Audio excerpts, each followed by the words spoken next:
Hello guys, like share and subscribe. Riyan Parag की पारी को देखकर उनके ट्रोलर जो होंगे वो जल उठे होंगे। उनको जो है वो बर्नौल की जरूरत होगी। कल उन्होंने जो पारी खेली है वो यादगार पारी है।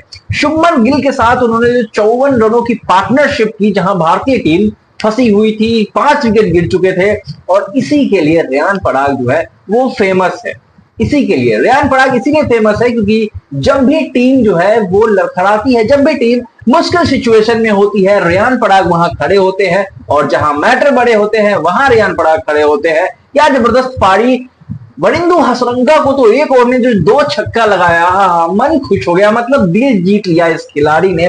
रियान पराग को इसीलिए इतना ज्यादा हाई रेट किया जाता है। और गौतम गंभीर को एक ऐसे खिलाड़ी की तलाश थी जो वो काफी दिनों से खोज रहे थे, और फाइनली उन्हें जब मौका मिला वो रियान पराग को भारतीय टीम की प्लेइंग 11 में फिट करने में सफल हो गया। और रियान पराग ने अपनी गेंदबाजी, अपनी बल्लेबाजी दोनों से करके दिखाया क्यों वो डिजर्व करते हैं भारतीय टीम में अपनी जगह को। हमने कल के मैच में भी देखा जिस तरह से उन्होंने पहले इनिंग को रोटेट किया है, जो कोई जल्दबाजी नहीं दिखाई। जब उन्हें लगा कि अब यहां से स्ट्राइक रेट जो है वो बढ़ाना चाहिए, 144 के स्ट्राइक रेट से कल उन्होंने बल्लेबाजी को, जब जरूरत की तभी उन्होंने स्ट्राइक रेट को अपना बढ़ाया। नहीं तो वो उन्होंने कल कोई जल्दबाजी नहीं की, इनएक्सपीरियंस बल्लेबाजी नहीं दिखाई।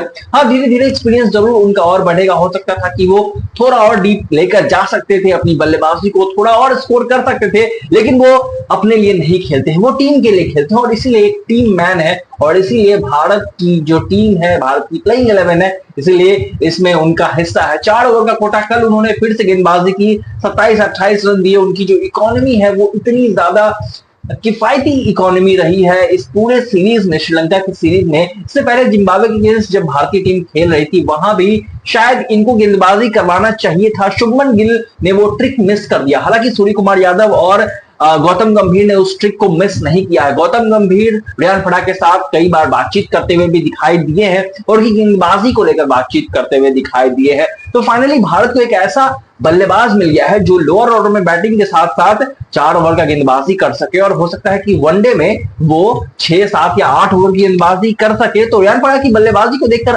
आपकी क्या राय है, कमेंट बताइएगा। लाइक शेयर और सब्सक्राइब करना मत भूलिएगा। गाइस, ट्रोलर जो है रियान पराग के वो लगातार उन्हें ट्रोल करते आ रहे हैं। और उनकी जो घाव है उस पे अब रियान पराग ने मरहम लगा दिया है, उन पे बर्नौल लगा दिया है। रियान पराग की बल्लेबाजी को देखकर, हालांकि जब भी रियान पराग की जो सेलिब्रेशन होती है उनके एटीट्यूड को लेकर काफी बातें की जाती है, काफी उनको ट्रोल करने की कोशिश की जाती है, अलग अलग तरह से उनको ट्रोल करने की कोशिश की जाती है। लेकिन रियान पराग का काम है अपने आलोचकों को अपने परफॉर्मेंस से जवाब देना।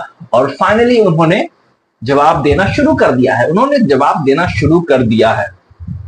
कल उन्होंने जो 18 गेंदों में 26 रनों की जो पारी खेली है, 2 छक्के और 1 शानदार चौके उन्होंने जबरदस्त लगाया। और भारतीय पारी को एक सम्मानजनक स्कोर तक पहुंचाने में बहुत बड़ी भूमिका निभाई। 2 छक्के लगाने के लिए उन्होंने अवार्ड भी जीता है। तो रियान पराग अब जो है वो रियान पराग का एरा शुरू हो चुका है भारतीय टीम के लिए। सिर्फ 22 साल का खिलाड़ी असम जैसे एक छोटे से जगह से आकर इतना बड़ा मुकाम हासिल करना, इतना बड़ा नाम बनाना रियान पराग के लिए इतना आसान नहीं रहा। और पिछले 4 साल 5 सालों से जो उनको ट्रोलिंग का सामना करना पड़ा है, अब उन्हें एक बेटर क्रिकेटर बनाने में बहुत बड़ी भूमिका निभाया होगा। ये बात I am sure about this. लेकिन मुझे लगता है कि रियान पराग को बस थोड़ा सा और एक्सपीरियंस शो करना होगा, मैच को थोड़ा और डीप लेकर जाना होगा, तभी जाकर वो जो है एक मैच फिनिशर की भूमिका में हम उन्हें बहुत जल्द ही देखें। और मैच फिनिशर की भूमिका होती है बहुत डिफिकल्ट, हमने देखा है पिछले कई सालों से भारत के लिए MS धोनी, सुरेश रैना, युवराज सिंह जैसे बड़े नामों ने भारत के लिए मैच को फिनिश किया है। तो ऐसे में रियान पराग भी उस सूची में शामिल हो सकते हैं। आपकी क्या राय है, कमेंट में जरूर बताइए। क्या आप रियान पराग को एक मैच फिनिशर और एक शानदार ऑफ स्पिनर के रूप में देखते हैं? कमेंट में जरूर बताइए।